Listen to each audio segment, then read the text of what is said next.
শিক্ষক মহাশয় এবং স্টেজে উপস্থিত উলামায়ে দ্বীন এবং আমার সম্মুখে উপবিষ্ট জ্ঞান পিপাসু, দ্বীনী ইলম শিক্ষার জন্য কিছু জানবো, কিছু শিখব এবং তারপরে আমাল করব, এতটুকুই চাওয়া এবং পাওয়া নিয়ে সুযোগ্যতম শ্রোতা মণ্ডলী এবং পর্দার আড়ালের মা ও বোনেরা এবং সর্বোপরি এই গ্রামবাসী, সম্মানীয় উপস্থিতি, এই সংক্ষিপ্ত সময়ে গুটি কয়েক কথা বলবো। যে বিষয়টি নিয়ে আমি আলোকপাত করব মনে করেছি আমার এই সংক্ষিপ্ত, আমার এই ছোট্ট জ্ঞানে, সেটি হচ্ছে দ্বীনী শিক্ষার গুরুত্ব এবং সর্বোপরি আমার মূল যে টার্গেট থাকবে, মূল যে বিষয়, আলোচ্য বিষয়, সেটা হচ্ছে মক্তব শিক্ষার গুরুত্ব। অর্থাৎ আমাদের যে ঐতিহ্য, আমাদের যে ইতিহাস, অর্থাৎ এই মক্তব শিক্ষাটি যার মাধ্যমে একমাত্র প্রত্যেক মুসলিমের ঘরে, প্রত্যেক মুসলিমের ছেলে এবং মেয়ের ঘরে যেই ব্যবস্থাটির মাধ্যমে এই দ্বীন এবং ইসলামের জ্ঞানকে পৌঁছে দেওয়া সম্ভব, এই তাওহীদের জ্ঞানকে পৌঁছে দেওয়া সম্ভব, সেই কেন্দ্র, সেই জায়গার নাম হচ্ছে মক্তব। সম্মানীয় উপস্থিতি, প্রথমত জানব যে এই মক্তব কি। অর্থাৎ একটি শিক্ষালয় যেখানে দ্বীন এবং ইসলামের, মুসলমানদের ছোট ছোট কচিকাচাদের, মুসলমানদের ছোট ছোট শিশুদের যেই জায়গাতে, যেই স্থানে বিশেষভাবে দ্বীন ইসলামের মৌলিক বিষয়গুলো যেই জায়গাতে প্রাথমিক অবস্থায়, ছোট অবস্থায় তাদেরকে শিক্ষা দেওয়া হয়, অর্থাৎ মৌলিক বিষয় যেমন তাওহীদের ব্যাপারে, শিরকের ব্যাপারে, বিদআতের ব্যাপারে, হারামের ব্যাপারে, হালালের ব্যাপারে, এই যে নানা যে দিকগুলো রয়েছে, বিশেষ করে মৌলিক যে জ্ঞানটা, সত্য মিথ্যা, এই ধরনের জ্ঞানগুলো যে জায়গা থেকে অর্জন করবে, সেই জায়গার নাম হচ্ছে মক্তব। সম্মানীয় উপস্থিতি, যেই ব্যবস্থাপনাটাকে, যেই জায়গাটাকে আমরা আজকে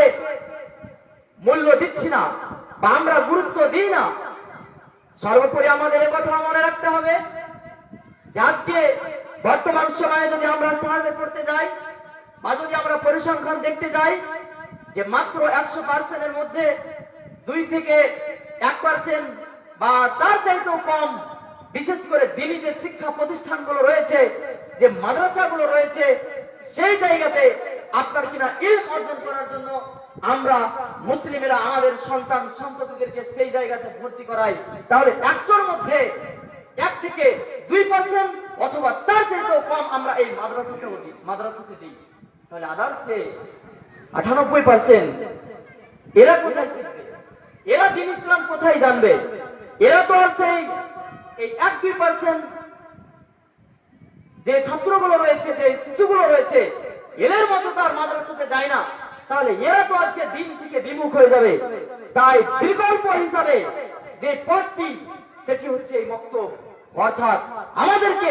প্রত্যেক গ্রামে, প্রত্যেক মহল্লাতে যে কাজটি করতে হবে, সেটি হচ্ছে সর্বোপরি এই মক্তব শিক্ষার প্রতিষ্ঠান। আমাদেরকে এই প্রতিষ্ঠান, অর্থাৎ এই মক্তবের আমাদের ব্যবস্থা করতে হবে। সম্মানীয় উপস্থিতি, এখান থেকে একমাত্র পথ, যে জায়গাতে ইমাম সাহেব সুন্দরভাবে তাদেরকে নৈতিকতার শিক্ষা দেবে, আদর্শের শিক্ষা দেবে, কিভাবে চলতে হবে, ফিরতে হবে, এমনকি সর্বোপরি যেই জায়গাতে তারা কমপক্ষে নিজেদের যে দ্বীন ইসলামের যে গ্রন্থ, অর্থাৎ আমাদের যে গাইডলাইন, অর্থাৎ এই কোরআন সম্পর্কে জ্ঞান অর্জন করতে পারবে, সেটা হচ্ছে মক্তব। সম্মানীয় উপস্থিতি, আমাদের মনে রাখতে হবে যে আমরা যদি লক্ষ্য করি আল্লাহ রাসূল সাল্লাল্লাহু আলাইহি ওয়াসাল্লামের দিকেও, যে আল্লাহ রাসূল সাল্লাল্লাহু আলাইহি ওয়াসাল্লামের উপরে সর্বপ্রথম এমন কোন আমল বা কোন ইবাদত আল্লাহ তাআলা পালন করার জন্য নির্দেশ দেননি। আল্লাহ তাআলা যে নির্দেশ দিয়েছিলেন, যে উপদেশ দিয়েছিলেন, সেটা হচ্ছে ইকরা বিসমি রাব্বিকাল্লাযী খলাক, অর্থাৎ পড়ুন আপনার প্রতিপালকের নামে যিনি আপনাকে সৃষ্টি করেছেন। খলাকাল ইনসানা মিন আলাক, অর্থাৎ যিনি জমাট বাঁধা রক্তপিণ্ড হতে মানুষ সৃষ্টি করেছেন। ইকরা ওয়া রাব্বুকাল আকরাম, যিনি হচ্ছেন সম্মানিত। সম্মানের উপস্থিতি, তাহলে এই আয়াত থেকে আমরা যেটা জানতে পারলাম সেটা হচ্ছে সর্বপ্রথমে আল্লাহ নবী সাল্লাল্লাহু আলাইহি ওয়াসাল্লামকে আল্লাহ তাআলা যে নির্দেশ দিয়েছিলেন সেটা হচ্ছে পড়ার, সেটা হচ্ছে জ্ঞান অর্জন করা। তাহলে আজকে যদি আমরা সর্বপ্রথমে যদি জ্ঞান অর্জন না করি তাহলে পরে কিন্তু হবে না। এবং আরো যদি আমরা লক্ষ্য করি সম্মানের উপস্থিতি, যে আল্লাহ রাসূল সাল্লাল্লাহু আলাইহি ওয়াসাল্লাম বলেছেন যে খায়রুকুম মান তাআল্লামাল কুরআন ওয়া আল্লামা, অর্থাৎ সবচেয়ে উত্তম হচ্ছে সেই ব্যক্তি যে ব্যক্তি কোরআন শিখলো এবং অপর ব্যক্তিকে এই কোরআন শিক্ষা দিল। সম্মানের উপস্থিতি, তাহলে এই হাদিস থেকেও আমরা যেটি বুঝতে পারলাম যে সবচেয়ে উৎকৃষ্ট ব্যক্তি, সবচেয়ে উত্তম ব্যক্তি, সবচেয়ে আদর্শবান, সর্বসেরা সেই ব্যক্তি যেই ব্যক্তি নিজে কোরআন শিখলো এবং যে ব্যক্তি কোরআন শিক্ষা দিল। তাহলে এই যে আল্লাহ রাসূল সাল্লাল্লাহু আলাইহি ওয়াসাল্লাম যে ব্যক্তিকে যাকে সার্টিফিকেট দিলেন উত্তমের ভালো, এর চাইতে আর ভালো, এর চাইতে আর উত্তম, এর চাইতে আর সর্বসেরা কে হতে পারে? সম্মানের উপস্থিতি, তাহলে আমাদের যে লক্ষ্য করতে হবে যে আজকে দেখুন বর্তমান সময়ে, আজকে আমি একদিকে ক্যান্সার মনে করি যে বিভিন্ন সময় আমরা দেখতে পাই যে আজকে আমাদের বিশেষ করে এই যে 98% তারা কিন্তু জেনারেল শিক্ষার সঙ্গে জড়িয়ে রয়েছে, তারপরও আবার এই মাত্র 2-1% যেগুলো আপনার কিনা দিনই শিক্ষার সঙ্গে জড়িত রয়েছে তাদেরকে আপনার কিনা নাকি ইঞ্জিনিয়ার হতে হবে, ডক্টর হতে হবে, পাইলট হতে হবে, সবই হতে হবে, এদের পিছনে লেগে রয়েছে। কিন্তু যারা এই 98% এই যে জেনারেল শিক্ষার সঙ্গে যে জড়িয়ে রয়েছে এদেরকে বাদ দিয়ে মাত্র যারা এই দ্বীন ইসলামকে বাঁচিয়ে রাখার জন্য, এই তাওহীদি মিশনকে যারা জীবিত রাখার জন্য যে মাত্র 2-1% আপনার কিনা এই দ্বীনি শিক্ষার সঙ্গে জড়িয়ে রয়েছে তাদেরকে আবার আমি মনে করি যেটি একটি বিভ্রান্তিকর বিষয় যে নানা সময় দেখতে পাই বিভিন্ন শিক্ষা প্রতিষ্ঠানগুলোতে এই মাত্র 2-1% ছাত্রকে নিয়ে আবার নানা রকমের স্বপ্ন দেখিয়ে থাকে। ঠিক আছে, খুব ভালো কথা, কিন্তু আমাদের সর্বসময় লক্ষ্য রাখতে হবে যে এই মাত্র 2-1% যেগুলো রয়েছে এদের প্রতি সর্বোপরি আমাদের যে গুরুত্ব দিতে হবে সেটি হচ্ছে দ্বীন ইসলামের দ্বীনি শিক্ষার প্রতি। নচেত বর্তমান সময় আমরা দেখতে পাচ্ছি বা আমরাও যার শিকার হয়েছি যে আপনার কিনা একের পরে এক এই যে দ্বীন ইসলামের জ্ঞান থেকে, প্রকৃত জ্ঞান থেকে যতটা আমরা জ্ঞানের অধিকারী হওয়ার সেই জ্ঞান থেকে কিন্তু আমরা বিলুপ্ত হয়ে যাচ্ছি। সম্মানীয় উপস্থিতি, আজকে এখানে রয়েছেন, জানি না আপনাদের এখানে এই মসজিদে বক্তব্য প্রতিষ্ঠা রয়েছে কিনা, তবে এখানে যিনারা রয়েছেন অনেকে দেখছি আপনারা এই মসজিদের হিতাকাঙ্ক্ষী, এই মসজিদের আপনারাই পরিচালক। আজকে আমার এই ছোট্ট জ্ঞান থেকে বা এই সংক্ষিপ্ত সময় আমি সর্বোপরি যেটা আপনাদের কাছে আবেদন করে যাব যে আপনাদের সন্তানদেরকে যদি মানুষের মতো মানুষ যদি গড়ে তুলতে চান, মানুষের মতো মানুষ হিসাবে যদি গড়ে তুলতে চান, যদি আদর্শবান হিসাবে যদি গড়ে তুলতে চান, তাহলে আপনাদেরকে এইখানে আপনার কিনা কমপক্ষে আমরা অন্যান্য দুনিয়াবী শিক্ষার জন্য আমরা 500, 1000, 2000, 3000 এইভাবে আমরা টিউশনি দিয়ে থাকি বা আমরা দিয়ে থাকি। এটা আমাদের কোন রকমের, ঠিক আছে আপনি পড়েন, কিন্তু আজকে আমি যেটা আবেদন করে যাব আগামী দিনে অর্থাৎ 1 মাসের মধ্যেই আপনাদেরকে এই পরিকল্পনা কঠোরভাবে, সুন্দরভাবে, নানা রকম যত রকমের পরিকল্পনা রয়েছে সেইভাবে কমপক্ষে 10,000 টাকা দিয়ে একটি সুন্দর আলেম রাখবেন যিনি প্রতিদিন একেবারে আসর থেকে নিয়ে মাগরিব পর্যন্ত এবং মাগরিবের পর থেকে নিয়ে আপনারা যারা রয়েছেন আপনাদেরকে মাগরিব থেকে নিয়ে ইশা পর্যন্ত সময় দিবে।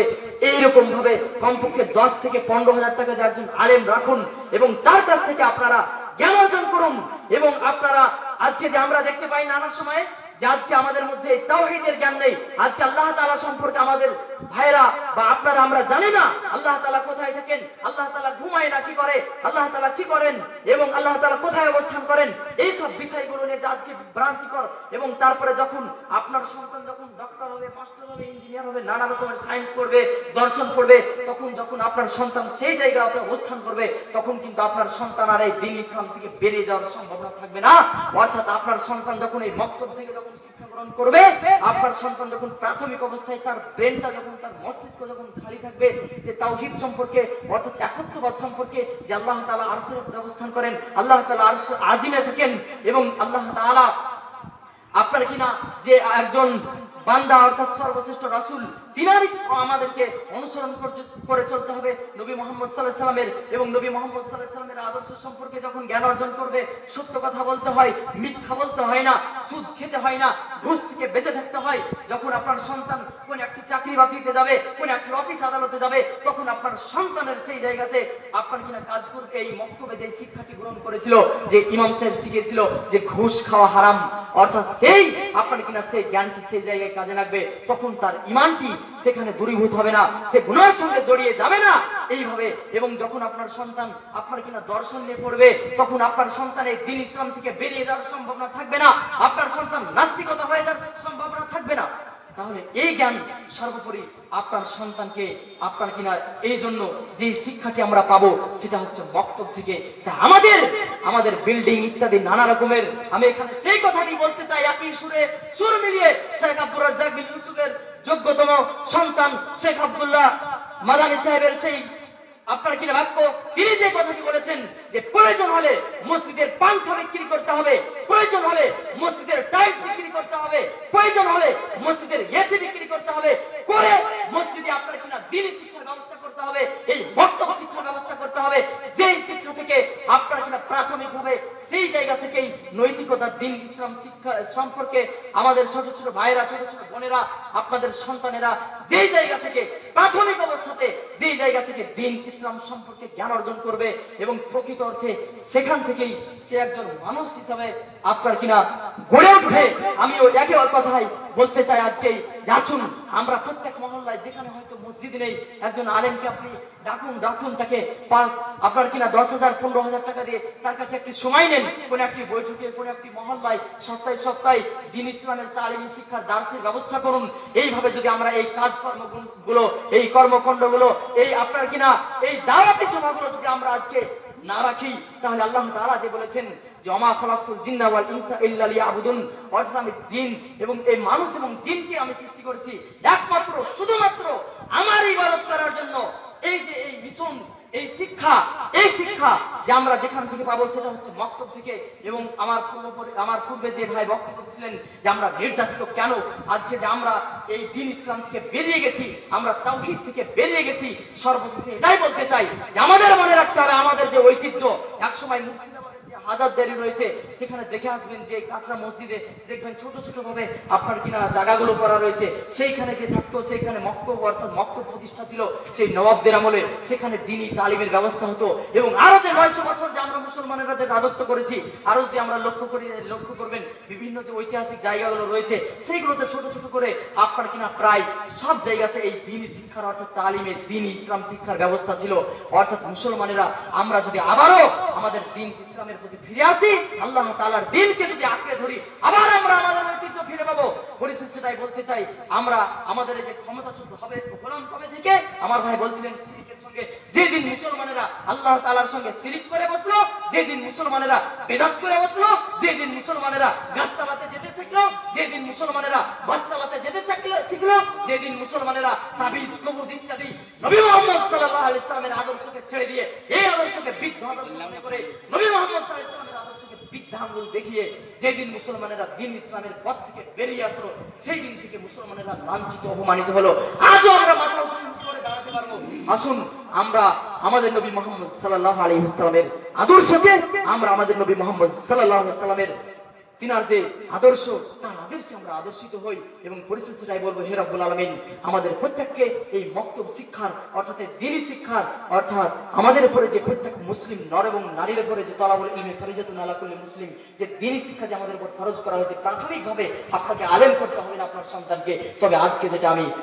অনুরোধ করে যাচ্ছি যে মক্তব শিক্ষার ব্যবস্থা করুন অতি শীঘ্র, এবং যেখান থেকে আপনার সন্তান কমপক্ষে কোরআন পড়া শিখবে, তারপরে আপনার সন্তান যখন পড়ে নেবে কোরআনের অনুবাদ শিখবে, এবং সেখান থেকে আজকে যে বৃদ্ধ কয়েকজন রয়েছে, বয়স্ক খুব বৃদ্ধ নয়, তবু তাদেরকে যদি জিজ্ঞাসা করেন, তারা যে 2-5টি দোয়া জানে, পড়াশোনা জানে না, কিন্তু তিনারা বলবেন যে আমরা ঘুমানোর দোয়া আল্লাহুম্মা বিসমিকা মুতাহিয়া, তারপরে যে উঠার দোয়া, ভাত খাওয়ার পূর্বের দোয়া বিসমিল্লাহ, এগুলো শিখেছে। আপনি যাচাই বাছাই করে নিতে পারেন, বৃদ্ধ যে রয়েছে তাদের কাছ থেকে, যে তিনারা বলবেন আমরা এই মসজিদের ইমাম সাহেবের কাছ থেকেই শিখেছিলাম। তাহলে আসুন আমরা আবার আমাদের এই পুরনো ঐতিহ্য, আমাদের এই মক্তব শিক্ষাটাকে আমরা আবার ফিরিয়ে আনি। পরিশেষে আল্লাহ তাআলার কাছে দোয়া করি, হে রাব্বুল আলামিন আমাদেরকে এই মক্তব শিক্ষার, আমাদেরকে এর গুরুত্ব, আমাদেরকে এর ফজিলত বুঝার, এবং আমাদের এই যিনারা রয়েছেন প্রত্যেকে এই মসজিদের জন্য তাদের এই পথকে তিনারা যেন এই ব্যবস্থাকে অতি শীঘ্রই করতে পারে এবং খুবই সুন্দরভাবে যেন করতে পারে আল্লাহ, এবং তাদের জন্য এই পরকালে তাদের পাথেয় হিসাবে আজকের এই মক্তব প্রতিষ্ঠা কি তাদের জান্নাতের পাথেয় হিসেবে আল্লাহ আপনি কবুল করে নিন সকলকে। আল্লাহুম্মা আমিন ওয়া আখিরু দাওয়ানা আলহামদুলিল্লাহি রাব্বিল আলামিন। আমিন। আসসালামু আলাইকুম ওয়া রাহমাতুল্লাহি ওয়া বারাকাতুহু। ওয়া আলাইকুম আসসালাম ওয়া রাহমাতুল্লাহ।